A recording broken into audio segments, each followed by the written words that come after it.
হরে কৃষ্ণ। প্রিয় ভক্তবৃন্দ, আপনারা দেখছেন পরলোক টিভি। যদি আমরা সার্থক করতে চাই, তাই প্রভুপাদ একজন জীবের দরদি দুঃখী ছিল। প্রভুপাদ জীবের প্রতি দরদি, এটাই যে খাওয়া দাওয়া দিলেই দরদি হয় না, পোশাক দিলেই দরদি হয় না, শিক্ষা দিলেই দরদি হয় না, ঔষধ দিলেই দরদি হয় না, ওটা ক্ষণস্থায়ী। এটা পূর্বের কর্ম অনুসারে আমার এখন রোগ আসবে আবার চলে যাবে, খাবার আসবে আবার চলে যাবে, পদবি একটা পদ আসবে তারপরে চলে যাবে, প্রধানমন্ত্রী পদ, রাষ্ট্রপতি পদ আসবে চলে যাবে। এটা পাওয়ার জন্য কেউ সাহায্য করছে বলে কত দরদি আমার জন্য, না। কেন এগুলি নিচ্ছে আবার তো নষ্ট হয়ে যাচ্ছে? আসল কি পেলে সে চিরতরের জন্য সুখী হয়ে যাবে সেটা মানুষ জানে না। চিরতরের জন্য প্রভুপাদ সুন্দর একটা উদাহরণ দিয়েছেন। একটা ধনী লোক, সে তার অনেক পুত্র রয়েছে। একটা পুত্র কিছু একটা মাথা খারাপ হয়ে গেল, ডিস্টার্ব, বাইরে চলে গেল। তারপরে সেটা বাবা মা খুঁজবে কিনা, আত্মীয় স্বজনরা খুঁজবে কিনা, সবাই খুঁজবে। কিন্তু 10 বছর পরে একটা আত্মীয় দেখছে, আরে আমাদের আত্মীয়র সন্তানটা বেরিয়ে গেছিল, আমরা খুঁজছিলাম, দেখছে বাজারে ছিঁড়া কাপড় পরে, ধনী ঘরের ছেলে, দাড়ি হয়ে কালো হয়ে গিয়ে আর ছিঁড়া কাপড় পরে পাউরুটির দোকানে বলছে, বাবু খেতে দাও। বাবু দেখছে যে গরিব লোক, আমাদের মধ্যে কি ডিউয়ালিটি, দ্বৈত ভাব আছে, আমি খুব শ্রেষ্ঠ, ও খুব খারাপ, ও নিচু, আমি খুব ধনী, ও গরিব, অতএব ও গরিব, তাকে আমি খাওয়াবো, নাম যশ পাবো, এরকম ভেবে রুটি দিয়ে দিল, সবাই আমার প্রশংসা করুক। ও রুটি খেলো, ওই লোকটা দেখছে যার আত্মীয়, আবার গিয়ে একটু শীতকালে কম্বল চাইছে দোকানে, বাবু শীত, কম্বল দিয়ে দিল। আবার একটু পরে গিয়ে দেখছে, বাবু আমার জ্বর হয়েছে, ঔষধ দোকানে ঔষধ দিয়ে দিল। এসব নিয়েছে, তখন ওই যে ধনী লোকের আত্মীয় দেখছে সব। তা আপনারা বলুন, এই আত্মীয় কি করা উচিত ওর? আপনাদের কাছে আমার প্রশ্ন। এইরকম ভিন্ন ভিন্ন লোকেরা সাহায্য করছে, এ তার আত্মীয়র লোককে চিনতে পেরেছে, এই ছেলেটা ধনী ঘরের ছেলে, তো সেই আত্মীয়র কি করণীয় আপনাদের মধ্যে থেকে আমি জানতে চাইছি। এরা তো এক একজন লোক তো সাহায্য করছেই, ধর্ম করছে না? ছেলেটাকে খাওয়ালো, ছেলেটাকে ঔষধ দিল, বস্ত্র দিল, উপকার তো করছেই। কিন্তু এই আত্মীয়, ধনী ঘরের আত্মীয়, এ দেখে এইসব দেখছে, এর কি করণীয় আপনাদের থেকে আমি জানতে চাইছি। হ্যাঁ, কি সাহায্য করবে?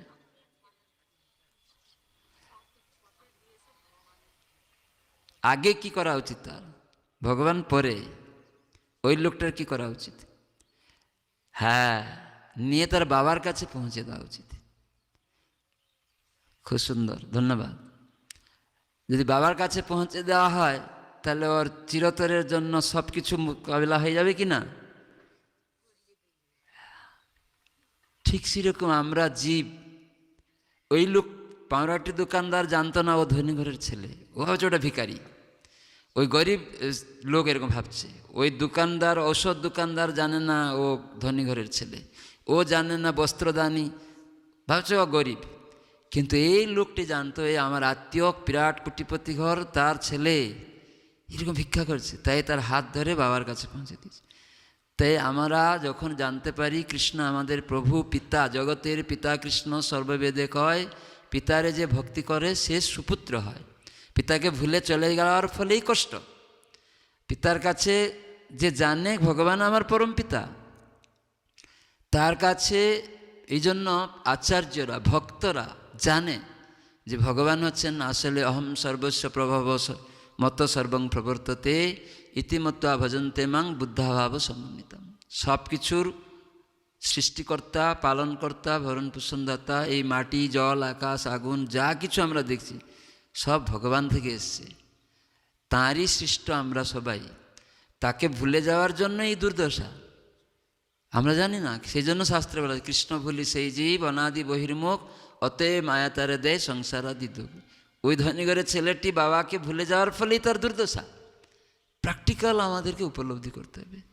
তো সেই জন্যই প্রভুপাদ ইস্কন প্রতিষ্ঠা করেছেন, যে কৃষ্ণ সেখানে রয়েছে, যিনি সৃষ্টিকর্তা, যার সব কিছু। এই জন্য উনি আন্তর্জাতিক কৃষ্ণ ভাবনামৃত সংঘ গঠন করেছেন, যে সারা বিশ্বের লোক ভুলে গেছে, তাই ভগবানের শুদ্ধ ভক্তরা জানে। ভগবান নিজে আসেন আর তার ভক্তদের পাঠান ধর্ম সংস্থাপনার্থে। ধর্ম মানে কি? ভগবানের যে আইন, সেটাকে প্রতিষ্ঠা করতে, ভগবানের যে আইনটা প্রতিষ্ঠা করতে। সেটা আমরা না মানার জন্য তাই আমরা কষ্ট পাচ্ছি। তো সেই আইনটা হচ্ছে কি? প্রথম ভগবানের শরণাগত হওয়া। তো আমরা জানি না। তো সেজন্য শাস্ত্র অনুসারে গীতা ভাগবত থেকে আচার্যরা আমাদেরকে শিক্ষা দিয়েছেন যে আসলে আমাদের কে পিতা, জগৎ পিতা, কে আমাদের পতি, কে আমাদের রক্ষাকর্তা। এই সম্মত যখন কেউ উপলব্ধি করবে, সবাই দৌড়াচ্ছে রাজনৈতিক নেতার কাছে, সে নিজেই রক্ষা করতে পারে না নিজেকে, সে রক্ষা করবে? ডাক্তার নিজেকে রক্ষা করতে পারে না, নিজে একটা রোগে কষ্ট পাচ্ছে, সে রক্ষা করবে? দিবে ঔষধ একটা সাময়িক, তারপরে আবার কষ্ট। কেন এই রোগটা হলো? কেন আমি খেতে পাচ্ছি না? কেন আমি হতাশা? কেন আমি বস্ত্র পাচ্ছি না? ওই লোক পাচ্ছে, ও কি করে হলো পালো? ওর ঘর আছে, আমার কেন ঘর নেই? কেন? এই প্রশ্ন যখন কেউ করবে, তখন সে বুঝতে পারবে। তো সেই জন্যই আমরা সাধুসঙ্গ করি। এই জন্য ধাম ভগবানের গৃহ। আপনারা খুব ভাগ্যবান যে ভক্ত সঙ্গ পেলেই এইটা সুযোগ হয়। তারা কি করে? আমরা ভুলে থাকি। জগতের লোক পান্ডারা কি করে? নিয়ে যাবে দার্জিলিং, নিয়ে যাবে দীঘা, নিয়ে যাবে আমেরিকা, কিন্তু ভক্ত কি করে নেবে না? যেখানে ভগবানকে ভুলে গেছে তার কাছে নিয়ে গিয়ে স্মরণ করিয়ে দেবে। তা আপনারা মায়াপুরে এসে আনন্দ লাভ করছেন। হরি বল, স্মরণ হরে কৃষ্ণ কৃষ্ণ কৃষ্ণ হরে হরে, হরে রাম রাম রাম হরে হরে। কিন্তু ভগবানকে আমরা দেখতে পাবো না। ভগবান যেখানে আবির্ভূত হয়েছেন সেই স্থানে আসলে কিছু অনুভব হবে। এই জন্য ভক্ত সঙ্গ করা হয়। হ্যাঁ, ভগবানকে কেউ দেখতে পাবে না এই জড় শরীর দিয়ে, জড় চক্ষু দিয়ে। কেন? আমাদের নিজের চোখ দিয়ে আমরা নিজের মুখটাই দেখতে পাই না, তো ভগবানকে দেখা মুশকিল। নিজের চোখের কাছে, পলক আছে, দেখতে পারি না, মাধ্যম লাগে। সেই জন্য ভগবান বলে দিয়েছেন যে আমাকে কেউ পাবে না দেখতে, কিন্তু ভগবান তো আমাকে দেখতে পাবেন। হ্যাঁ কি না? আমি দেখতে না পাই, ভগবান তো আমাকে দেখতে পাবেন। কেন? অনার সৃষ্ট জীবে আমরা। আমি দেখতে না পেলেও ভগবান। কেন না? আমার মুখটা আমি দেখতে পাই না, কিন্তু আমি কি করে ভগবানকে দেখব? তো সেজন্য, যেমন আপনার উদাহরণ দিলে বুঝবেন, মমতা ব্যানার্জির কাছে পৌঁছানো আপনাদের কাছে দুষ্কর না? দুষ্কর, অতি সহজ নয়। কিন্তু মমতা ব্যানার্জির কাছে আপনাদের কাছে পৌঁছানো সহজ না? সহজ না? অতি সহজে আপনার কাছে চলে আসবে। কি করে আসবে আপনার কাছে বলুন? আপনি এমন কিছু করবেন মমতা ব্যানার্জির ইচ্ছা অনুসারে, সে গ্রাম গ্রামে হলেও মমতা ব্যানার্জি চলে যায়। হ্যাঁ কি না? প্রধানমন্ত্রী চলে যায়, ভিখারির বাড়িতে চলে যায়। কেন? ও এমন কিছু করছে যার ফলে তাকেও আকৃষ্ট করে নিয়ে চলে আসে। ঠিক সেটাই হচ্ছে ভক্তি, প্রেম, ভগবানের সেবা। আমরা জানি না, ভক্তর সঙ্গে যখন আমরা ভগবানের সেবা করব, অটোমেটিক্যালি ভগবান আমাকে ডেকে কাছে চলে যায়। আমাকে ভগবানকে দেখার চেষ্টা করতে হবে না। এটাই আমাদের দেখা। তো একটা ভাগবত প্রভুপাদ সারা বিশ্বের লোকে শিখিয়েছেন ভাগবত প্রতিদিন শ্রবণ কীর্তন করতে। গীতা ভাগবত কেন? যন্ত্র না? আপনারা যখন একটা গাড়ি কিনবেন, মোবাইল কিনবেন, তার বই আছে না, ম্যানুয়াল বুক, অপারেটিং করতে। তো সেই অপারেটিং করতে কেন না? ঠিক ঠিক যন্ত্রটাকে রাখার জন্য। ঠিক এই মনুষ্য দেহরূপক যন্ত্র ঠিক করে রাখতে গেলে গীতা ভাগবত ম্যানুয়াল বুক, সেটা আমাদের জানতে হবে। তো একটা ম্যানুয়াল বুক থেকে আমরা শুনবো, আসলে আমাদের কে আরাধ্য এটা জানতে হবে। তো সবাই বলবেন ওম নমো ভগবতে বাসুদেবায়, ওম নমো ভগবতে বাসুদেবায়, ওম নমো ভগবতে বাসুদেবায়। নারায়ণ নমস্কৃত নরং চৈব নরোত্তমং দেবীং সরস্বতীং ব্যাসং ততো জয়মুদীরয়েৎ মুখং করোতি বাচালং পঙ্গুলং হেতগিরিং যৎকৃপাতমহং বন্দে শ্রীগুরুং দীনতারিণং পরমানন্দমাধবং শ্রীচৈতন্য ঈশ্বরম। নষ্টপ্রায়েষু অভদ্রেষু নিত্যং ভাগবত সেবয়া ভাগবতে উত্তম শ্লোকে ভক্তির্ভবতি নৈষ্ঠিকী। হরে কৃষ্ণ কৃষ্ণ কৃষ্ণ হরে হরে, হরে রাম রাম রাম হরে হরে। সবাই বলুন শ্রিয় পতি যজ্ঞ পতি প্রজাপতি ধিয়ান পতি লোকপতি ধরা পতি পতি গতি চ অন্ধক বৃষ্ণি সাত্বতাম প্রসিদতাম মে ভগবান সতাম পতি। তো এখানে দ্বিতীয় স্কন্ধ, ভাগবত 12 স্কন্ধ আছে, 12টা স্কন্ধ, তার মধ্যে দ্বিতীয় স্কন্ধ আমরা শুনছি। তো ভগবানের অঙ্গ হচ্ছে ভাগবত। তো প্রথম স্কন্ধ আর দ্বিতীয় স্কন্ধ হচ্ছে ভগবানের দুটা পা, চরণ। তো সেই দ্বিতীয় স্কন্ধ থেকে আমরা শুনছি কেন ভগবান তার চরণে আশ্রয় দেন। সবাই চরণে আশ্রয় নেওয়া উচিত। চরণে আশ্রয় নিলে, কেন ভগবান হচ্ছেন একমাত্র আশ্রয়দাতা, এই জগতে আর কেউ আশ্রয়দাতা নয়। হয়তো দেয় ক্ষণিকের জন্য, কিন্তু সে পরিপূর্ণ দিতে পারে না। তো সেজন্য এইখানে খুব সুন্দর কথা বলা হচ্ছে। দ্বিতীয় স্কন্ধে 4th অধ্যায় সৃষ্টি প্রকরণ বিষয়বস্তুর 20 শ্লোক। এখানে বলা আছে, সবাই বলুন, সমস্ত ভক্তদের আরাধ্য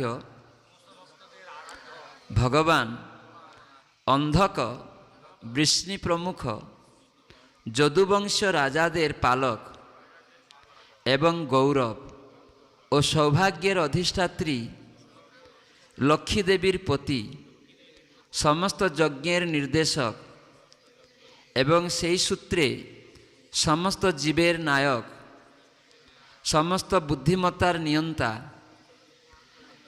জড় এবং চেতন সমস্ত লোকসমূহের অধীশ্বর এবং পৃথিবীর পরম অবতার সর্বেশ্বর্বা ভগবান শ্রীকৃষ্ণ আমার প্রতি প্রসন্ন হন। এখানে ভগবানের গুণগান করা হচ্ছে। এটা আমরা যখন জানব যে ভগবান হচ্ছেন সবাইয়ের আরাধ্য, প্রত্যেকের, এই জগতে অন্য কেউ আরাধ্য নয়। এই জন্য শিব মহাজন উনি বলেন আরাধনা নাং সর্বেশাম, সমস্ত আরাধনার মধ্যে শ্রেষ্ঠ আরাধনা আছে বিষ্ণু আরাধনাম, পরম, পরম মানে শ্রেষ্ঠ। আবার তার থেকেও শ্রেষ্ঠ তদীয়ানাম সমর্চনম, যারা সেই ভগবান বিষ্ণুর আরাধনা করেন তারা হচ্ছেন আরও শ্রেষ্ঠ। তার মানে ভক্ত। কেন না, ভক্তের মাধ্যমে আমি ভগবানকে বুঝি, ডাইরেক্ট আমরা বুঝতে পারি না কীরকম ভগবান আমরা জানি না।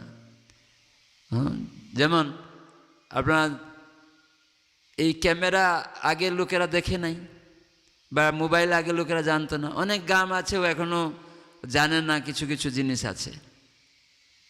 ক্যামেরা তার সামনে নিয়ে টেবিলে রেখে দেওয়া হয়, বা মোবাইল একটা কম্পিউটার, একটা অজ গ্রামে কেউ বাইরে বেরোয় না, কোনো দিন দেখেইনি কিছু, একদম ভিতরে আছে। তাদের টেবিলের উপরে একটা ল্যাপটপ নিয়ে রেখে দেওয়া হলো, বা টিভি নিয়ে রেখে দিল। ওরা কোনো দিন টিভিও দেখেনি জীবনে, ইলেকট্রিক লাইন নেই, টিভি কোনো বাইরে বেরোয় না, সেখানে টিভি একটা টেবিলে রেখে দেওয়া হলো। তাদেরকে যদি বলা হয় ভাই টিভি দেখেছো, ওরা কি বলবে? না বলবে কি না? বলে আমরা টিভি বলে কিছু জানি না, শুনিনি, কিন্তু টিভিটা তো টেবিলেই আছে, টেবিলের উপরেই তো টিভিটা আছে, তো ও তো দেখছে, কিন্তু বলতে পারছে না। আমরা সবাই ভাবি আমি ভগবানকে দেখে নিব। কী করে দেখবেন? কী করে বুঝবেন? ভগবান আপনার সামনে দাঁড়ালেও আপনি বুঝতে পারবেন? বুঝতে পারবে কি? টিভিটা ওখানে রয়েছে টেবিল উপরে, আর ওই গ্রামের ছেলে মেয়েরা বলছে আমরা টিভি বলে কিছু জানি না, শুনি না, তো টিভিটা আছেই। সবাই বলে আমি দেখে ফেলবো, আমাকে দেখাও। দেখা যাবে ভগবানকে? ভগবানকে দেখা যাবে কী করে? এই টিভিটাকে তো রয়েছে, দেখেও তো বুঝতে পারছি না। যখন ওই লোকটি বলছে টিভি মানে একটা বক্সের মতো, তার সামনে কাঁচ আছে, আর তার কানেকশন দিলে লাইট জ্বলে উঠবে, আর এরকম ছবি দেখা যাবে, তখন ও কানেক্ট করছে আস্তে আস্তে করে করে, এইসব ব্যাখ্যা করতে করতে সঙ্গে সঙ্গে লাইট জ্বলে উঠছে। টিভি দেখেছ? বলছে হ্যাঁ টিভি দেখেছি। কোথায়? ওই তো টেবিল, আগে তো ছিল।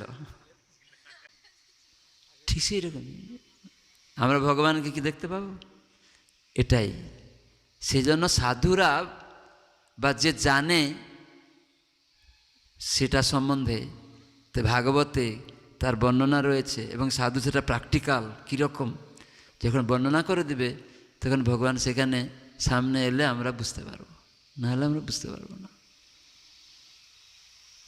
কেউ বলে আমি দেখিনি, যেটা আমি বিশ্বাস করি না।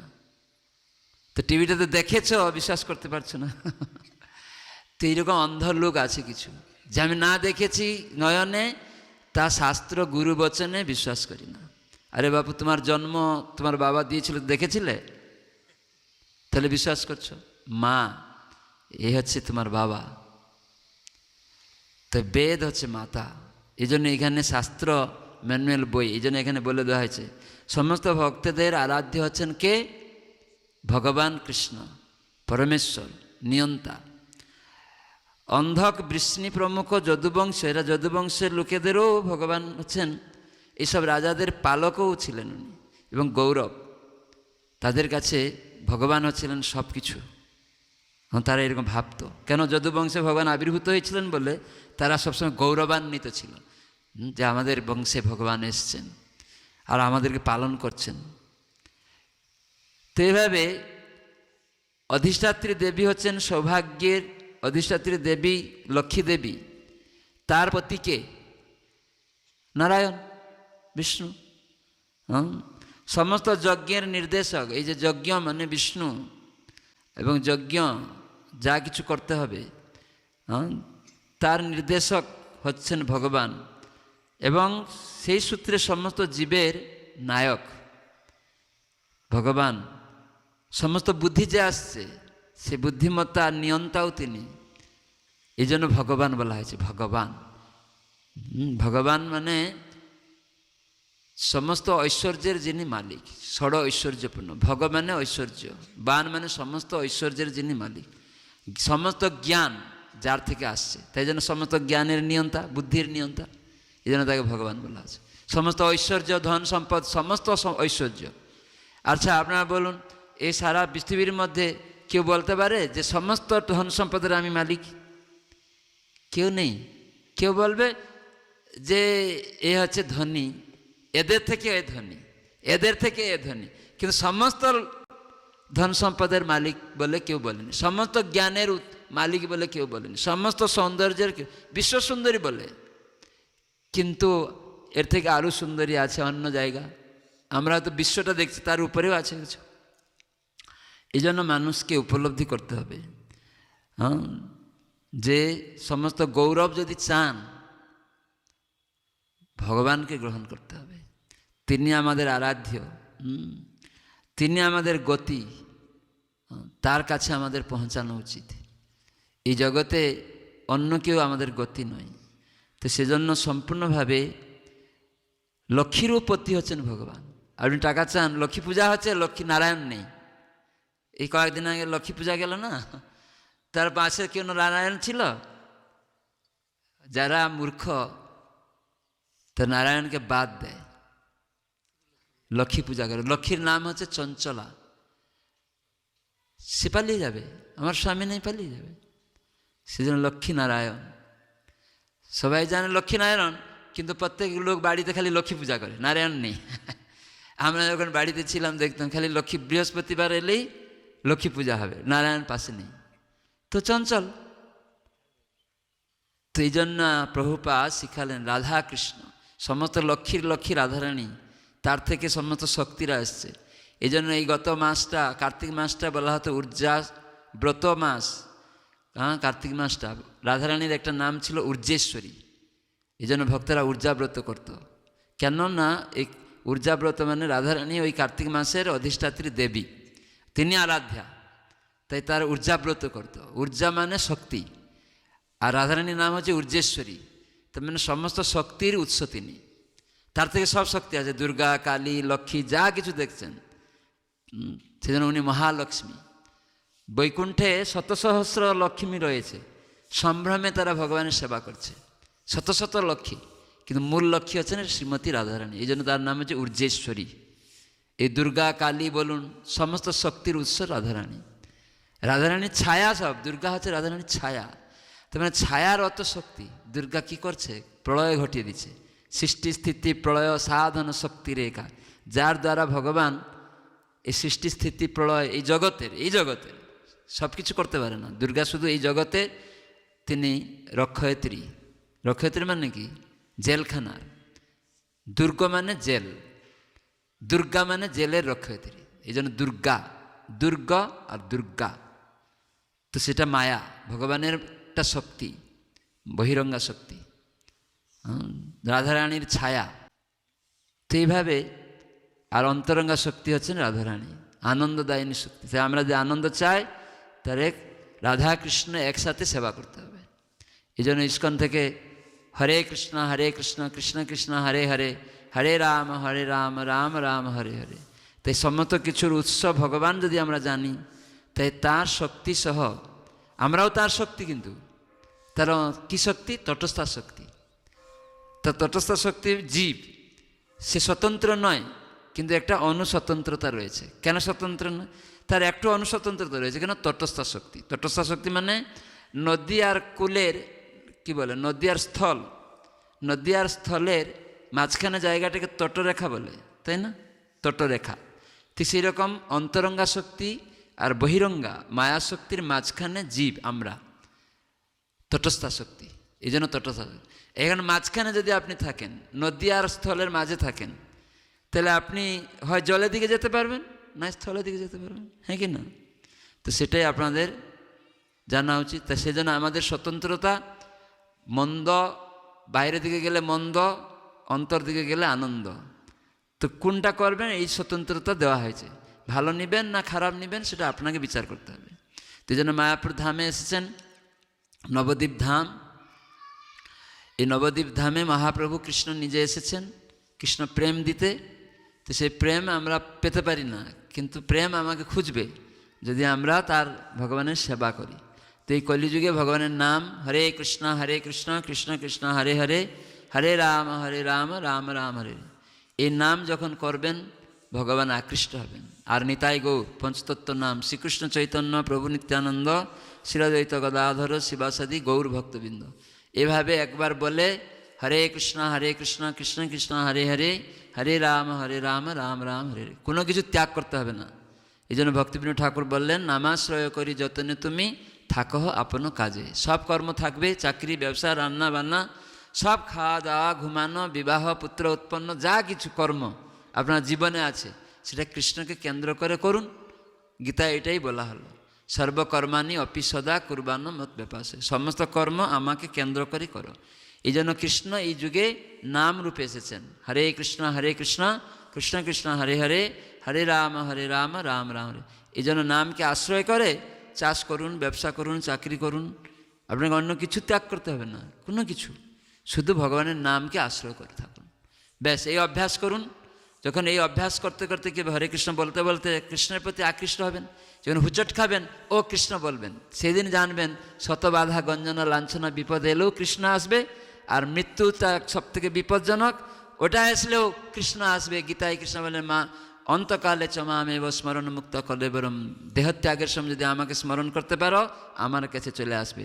তাহলে এই জগতে যে আপনি যা কিছু ভাবছিলেন সব অনিত্য, সেগুলা থেকে মুক্ত হতে পারবেন। চক্র, জন্ম বারবার হচ্ছে, মৃত্যু হচ্ছে, আজকে ধনী ঘরে কালকে ভিখারি ঘরে হয়ে যাবে অটোমেটিক্যালি, আবার ভিখারি থেকে আবার পশু পাখি শরীরে চলে যাবেন, হয়তো প্রধানমন্ত্রী থেকে একটা কুকুরের দেহে চলে যাবেন, যে কোনো দেহতে চলে যাবেন। আসক্তি, আপনার আসক্তিটা কোথায়?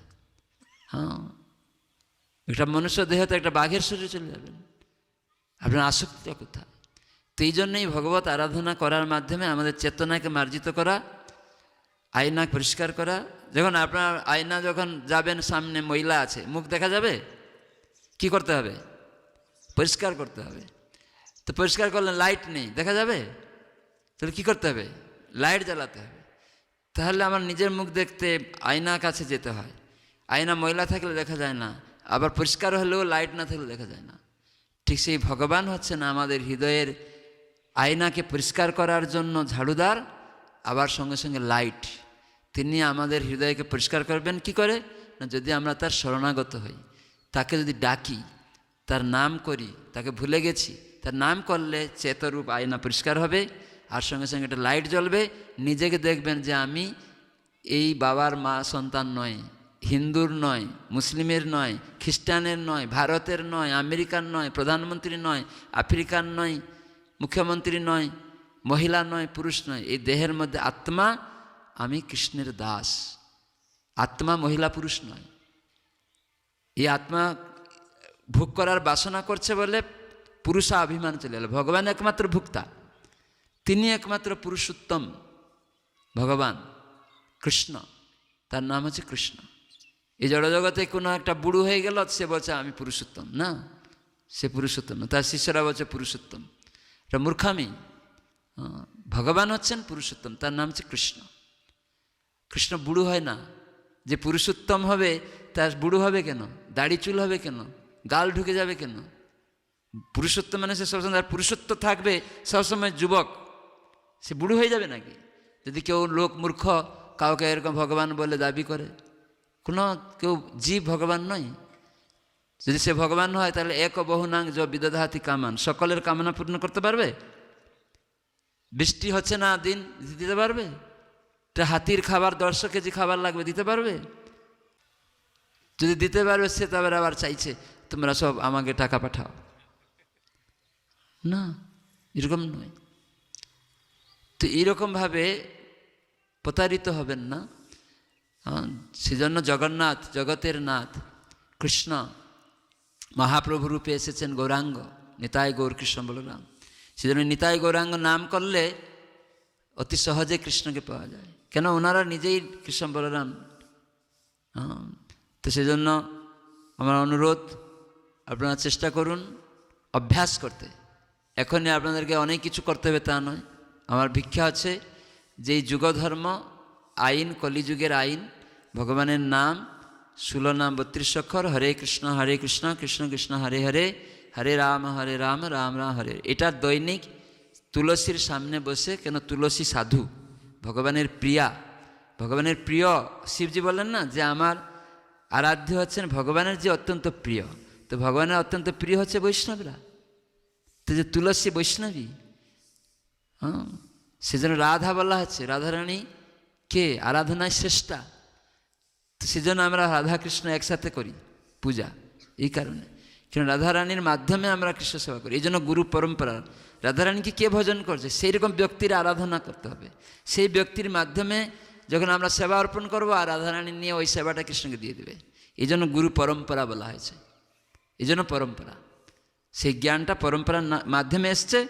আর আমরা সেই পরম্পরার মাধ্যমে জ্ঞান নিব কি না? কৃষ্ণ পরমেশ্বর ভগবান পুরুষোত্তম, তার সেবা করতে হবে।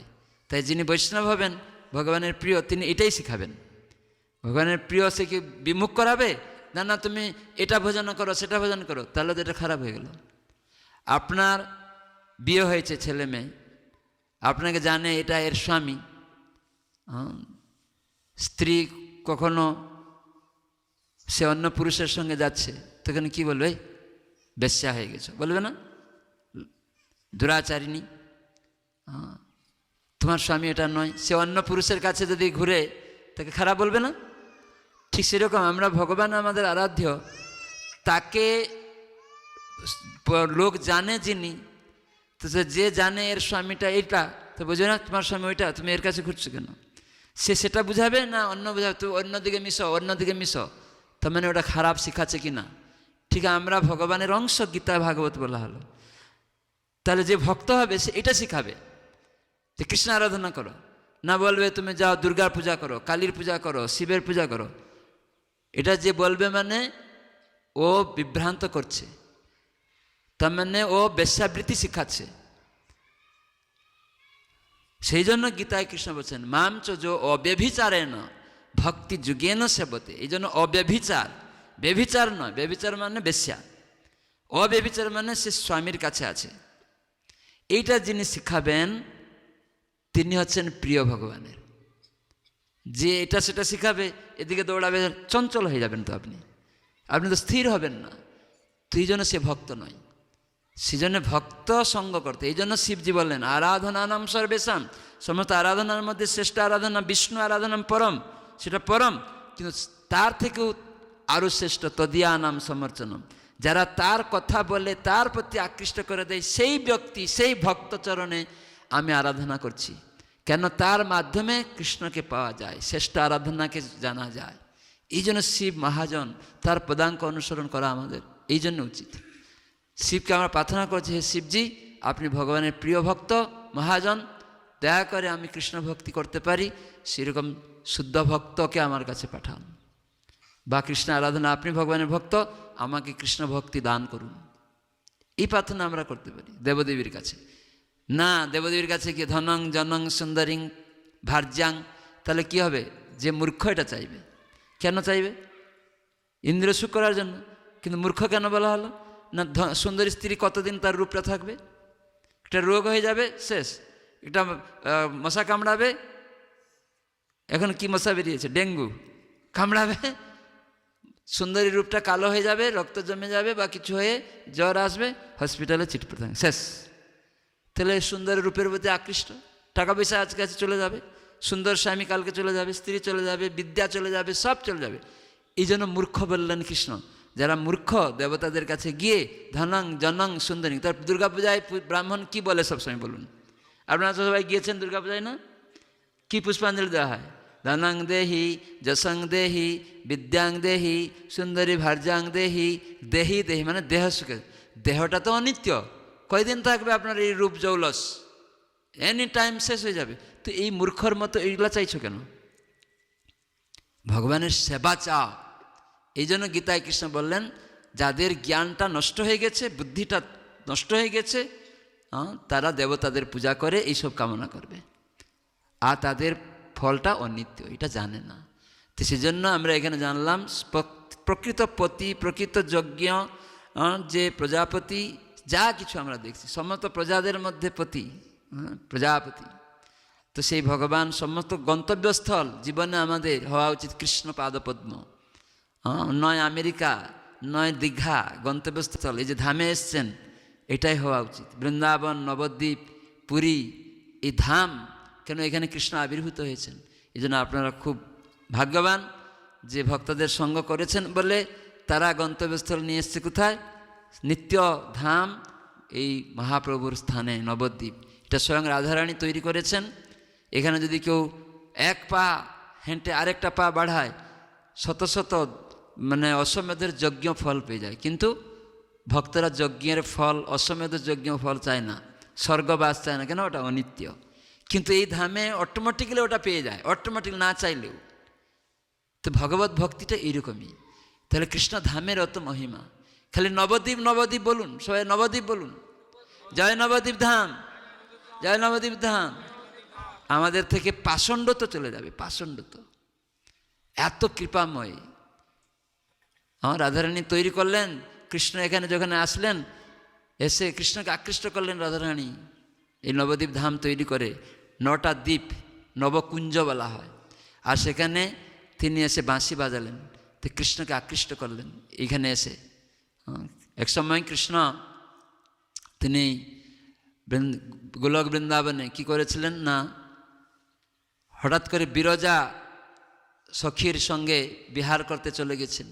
আর রাধারানী যখন শুনলেন যে কৃষ্ণ এখন বিরজার কুঞ্জে গেছেন, তখন উনি সব সখী গোপীদেরকে নিয়ে কৃষ্ণের কাছে গেলেন। তখন কৃষ্ণ অন্তর্ধান করলেন, আর সঙ্গে সঙ্গে বিরজা নদীর রূপ ধারণ করলো ভয়ে। রাধারানী এসছে দেখে, তখন রাধারানী কৃষ্ণকে আর খুঁজে খুঁজে পেলেন না। তখন তিনি একটা মনোজ্ঞ স্থান রচনা করলেন, যে আমি এমন একটা স্থান রচনা করব যেখানে কৃষ্ণকে আকৃষ্ট করে আমার কাছে আমি নিয়ে আসবো, তাকে আমি খুঁজে পাচ্ছি না। তো কৃষ্ণ সেবা করার এরকম একটা জায়গা তৈরি করব। তো এইরকম একটা জায়গা করলেন, গঙ্গা যমুনা বইছে, সেখানে অনেক সুন্দর তরু লতা গাছ, সমস্ত রকম পাখি কুজন করছে, ময়ূর ভ্রমর হরিণ কত রকম সব সুন্দর করে সাজিয়ে।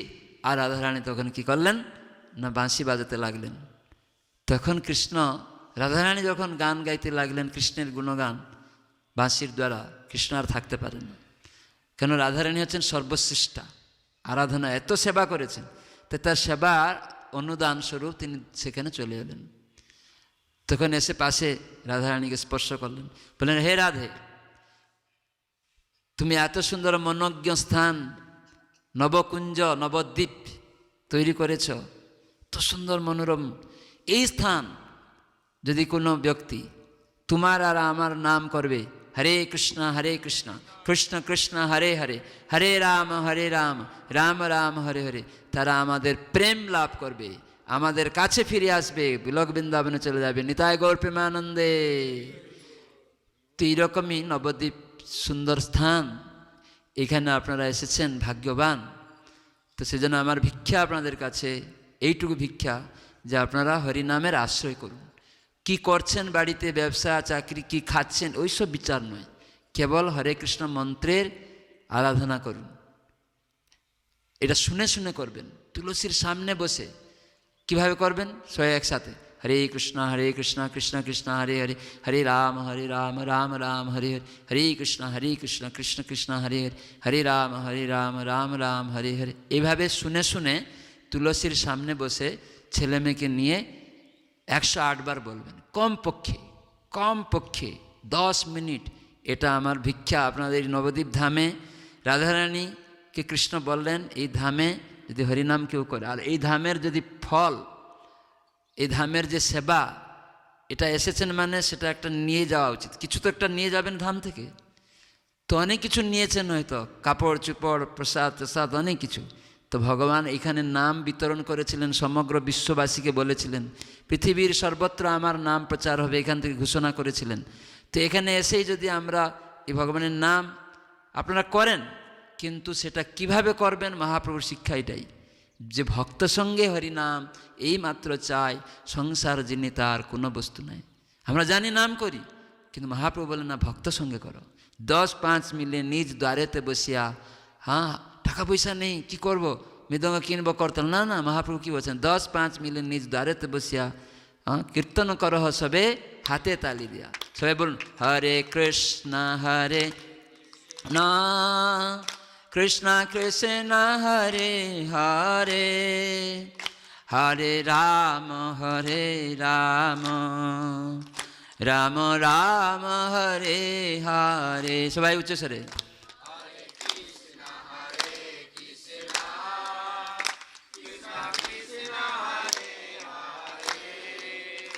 হরে রাম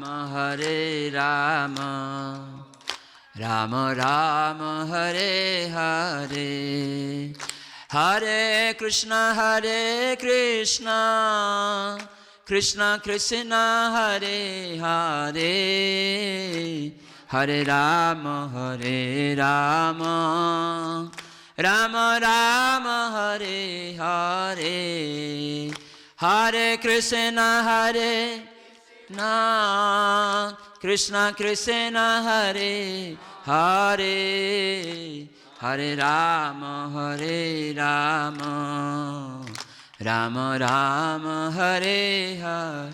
এভাবে হাততালি দিয়ে ছেলে মেয়েকে নিয়ে কিছু সময় কীর্তন করবেন, আর জপমালা নিয়ে অভ্যাস করবেন। দীক্ষা না, দীক্ষা যখন তখন নয়, দীক্ষা অভ্যাস করতে করতে জানতে হবে কেন আমি দীক্ষা নেব, কেন আমি এই মনুষ্য জন্ম পেয়েছি, এখানে ভগবানের সাথে আমার কি সম্বন্ধ, এগুলো উপলব্ধি করতে গেলে এই জন্য সাধুর সঙ্গে ভগবানের নাম করতে করতে তখন ইচ্ছা হবে যে না আমি নাম আরও কীভাবে সুন্দর করব।